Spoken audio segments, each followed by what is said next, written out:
Today, let's talk about elbow tendinitis. Sometimes it could be tennis elbow or golfer's elbow. Depends on what sports you play. Or even if you work out, sometimes gripping becomes an issue where our arm muscles get tired out. So today I want to show a few self-care things that I personally like to do to take care of myself.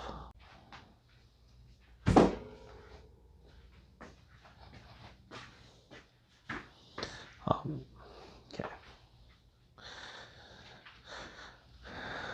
So first thing, let's talk about if you don't have anything. If I don't have any tools to work with, what can I do to self-care? So something very simple, just kind of like a self-treat is clamping, is providing some compression over the arms. This is one great way to kind of treat yourself from time to time. So this is one great way to just kind of do a little bit self-treat. So a little active movement like this, active compression. And then you can anchor your arm onto a flat surface. So I'm having a massage table here. So what I can do is a little stretch. So I'm just planting my fingers and just gently lean back as it provides a little stretch. You know, you can start it off pretty easy, hold it for about 20 seconds or so. You can time yourself, work through some deep breath. I personally like to use breathing techniques. So one of my favorite tools to use for many years, even for during my career in athletic training, is the rat rounds and the rat roller. They're fantastic. They're built with medical grade silicone, and they are very easy to clean off. I can just pour some water and soap and wash it off, and it's fresh, it's clean. I've probably had these since I was covering baseball, so this been through the dirt, been thrown around, and still pretty good. So back to some self-care. So I'm gonna start off with utilizing the rat roller. The original rat roller is fantastic in a peanut shape. You can use it for the neck and many different areas. So this is a little bit of a bigger structure as a roller, but it's fantastic. You can just kind of put your arms through, and that targets two different areas. Something I like to do personally is to instruct people, break it down into a couple sections. You want to work about 20 seconds to a minute at most for a section. So usually what I do to measure is just rock on. Utilizing pinky and index finger, divided my arms into 1, 2, 3 sections, something like that.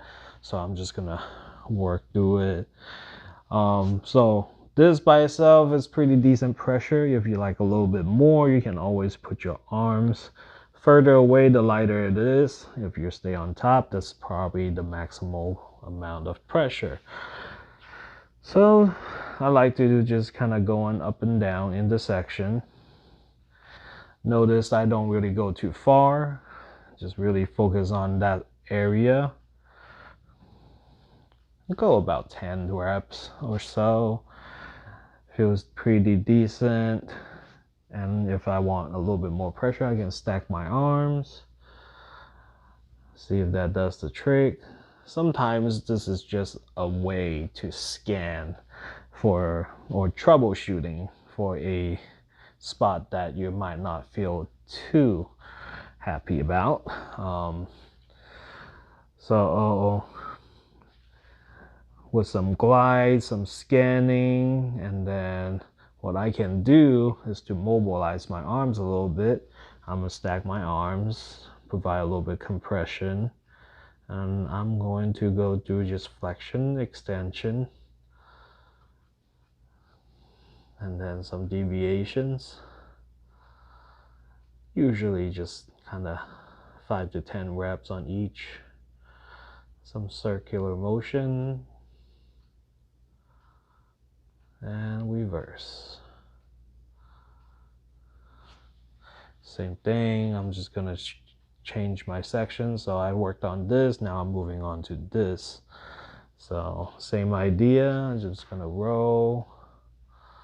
Oh, seems like I've been gripping a little bit, so I notice a hot area right there. So this is targeting that area right there. I like a little bit more pressure when I do some myofascial release work. Now, just to be perfectly clear, you don't have to use this size ball. Sometimes the peanut shape, it is difficult to find.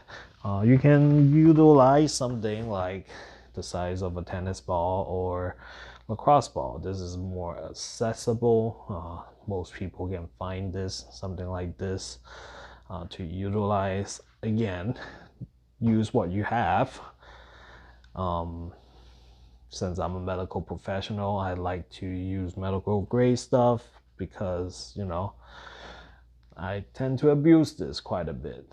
Use it quite often. I need to clean it off so I can use it on my next client. So it's wonderful. We're medical grade silicone.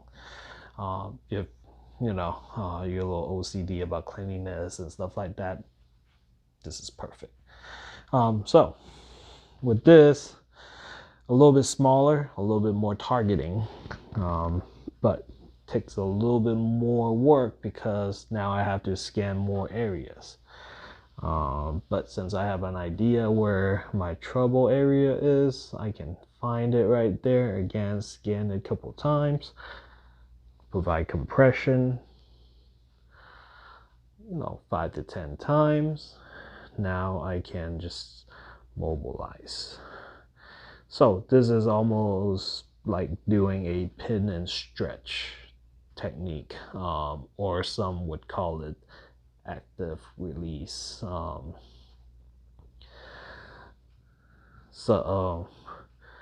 There's many ways to do self-care. Obviously, certain times these type of work might not be enough, and that's why I have a job.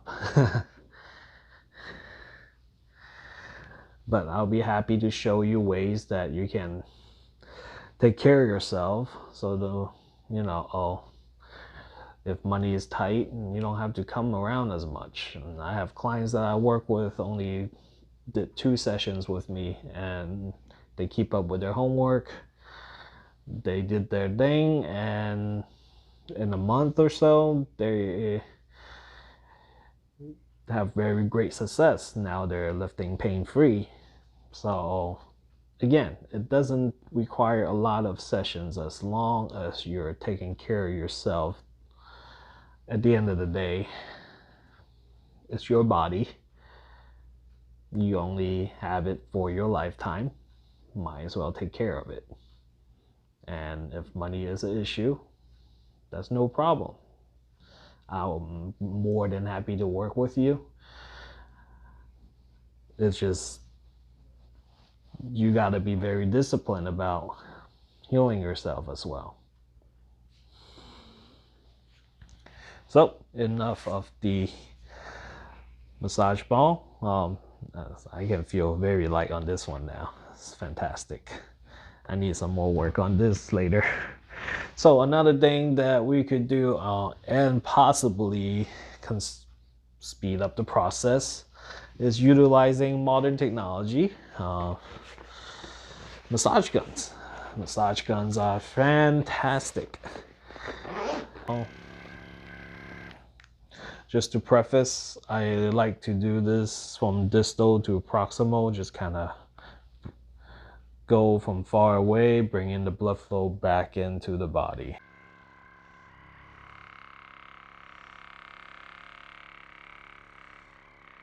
So same idea applies. You can kind of scan and find the areas that you want to focus on. Once you find that little section, you can just let it sit for a couple and then mobilize. You'll be surprised. There are different angles of those muscles that can be pissed off. Now, in terms of treatment, right here is a hot spot usually for a lot of people. This is actually where your extensor muscles comes through to attaches to the bones right here. So really good sections to work with to focus on a little bit. Again, I'm not going too hard. I'm just allowing the machines to hover over this.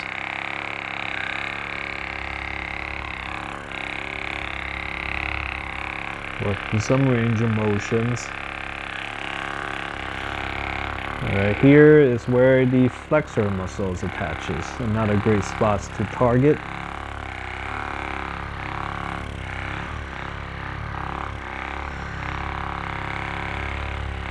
I'm not applying too much pressure here, but if you do want to turn it up, you're more than welcome to.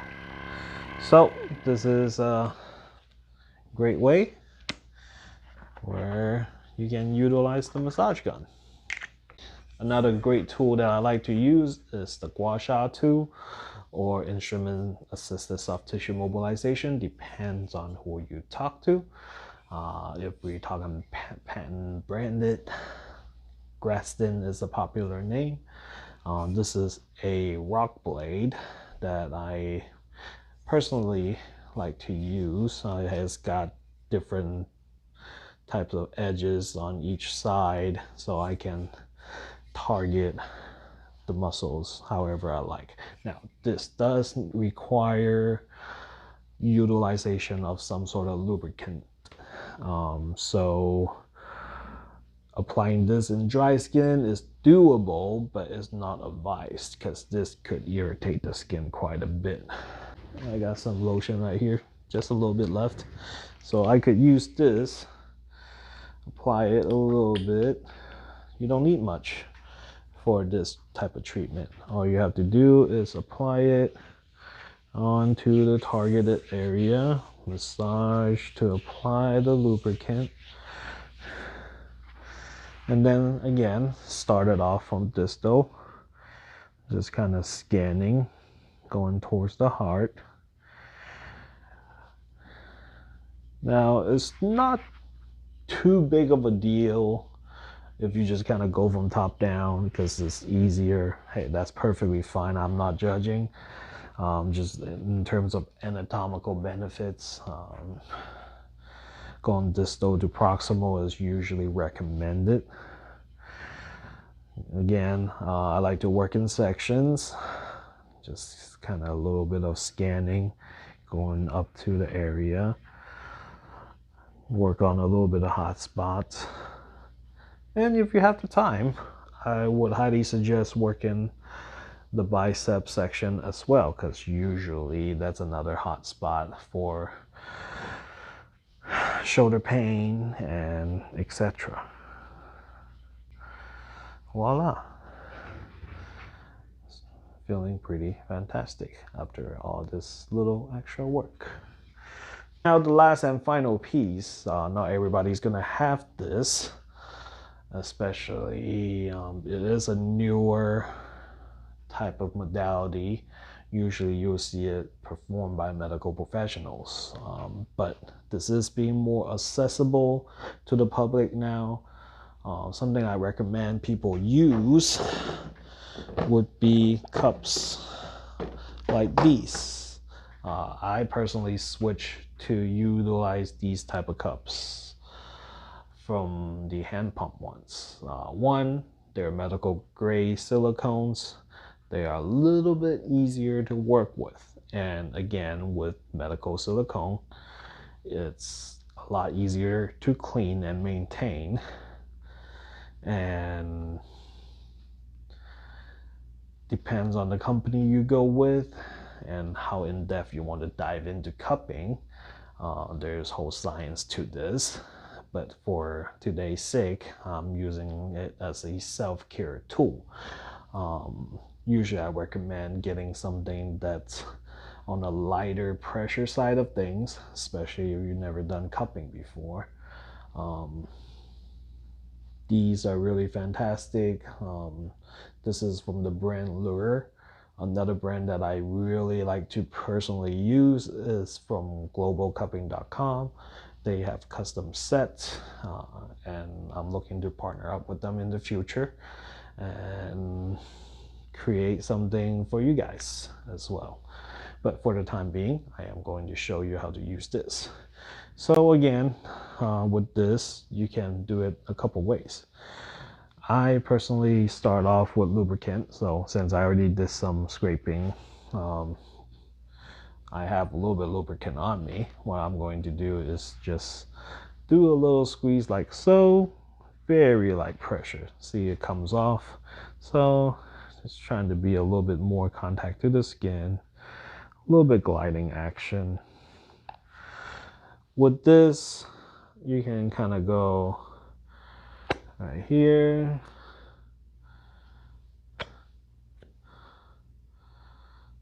So this is one great way, some light glides.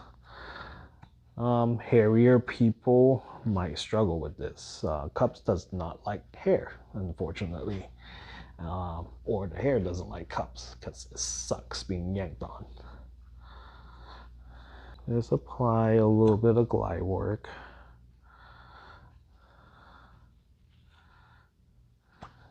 This is a fantastic way to scan as well. I'm going to apply a little bit more lubrication to allow better glide. And as you feel more comfortable, you can apply a little bit more pressure. So this is almost as if you are doing myofascial release work reverse. Instead of pressing down, you're utilizing the negative vacuum pressure from the cups to lift the tissues up. Provides a different stimulus. Now with this light cupping, there might be a little bit red coming out. It's just simply blood flow. Again, I'm not using super high pressure, so there shouldn't be anything too major in terms of appearance wise. Now, when people apply the cups and let it sit for too long, that will guarantee some sort of marking. In general, if you have healthy muscle tissues, you shouldn't really have too much problems. Marks in general, say right here on the extensor. I'm going to apply that right there because it covers all the extensor group. I'll let it sit for a little bit. And if I left this on for more than 5 to 10 minutes, yes, there will be a mark, just simply because I'm putting a lot of pressure and the rim of the cups, it is sitting on it, so it does create a little physical trauma to it. But in a sense, this is not like a blunt force trauma. So the type of bruising is different. Because we are lifting up the tissues from technically inside out, there are little pressures that created by this negative suction that could break some of the capillaries, on top of lifting up metabolic waste that might have been sitting there. Hence, sometimes people say the color of the cup marks indicates a certain pathology. Now, it's not fully backed by research. It has been different methodologies or beliefs. The Chinese thinks it's effect of the qi. Personally, as Eastern and Western medical practitioner, I just like to describe this as metabolic waste being lifted up, and it does affect the lymphatic flow. We are bringing things into the lymphatic system to get it flushed out. So in a sense, it's a good thing that we're helping things move along. Now, as you can see, I have a little bit of marking right here. Again, I let this sit a little bit too long. It's perfectly fine. I'm not hurting or damaged right here. Simply, you can just do a little bit of self-massage around it afterwards to smooth things out. Certain practice like to continue add in a little bit of glide work just to help the blood flow out a little bit. So, and all you really need to do is 2 to 5 minutes with the cups. That's all it needs, and will feel much better. So today we went over some self-care routines that you can do with different type of tools. You don't have to use all of it. Just apply one way or the other. Make yourself feel a little bit better. And afterwards, it's great to do a little bit more range of motion work. So stretching after these type of manual therapy work is highly recommended. I'll add in a little bit of strengthening work as well. So just a little bit of resistant band work, or squeezing, extending, many different things you could do for a little bit of prehab. So I hope this has been informative, and if you like this type of contents, do let me know. Comment below if you have anything that you want me to cover. Let me know. I hope you enjoyed the content. Like and subscribe. Have a fantastic day.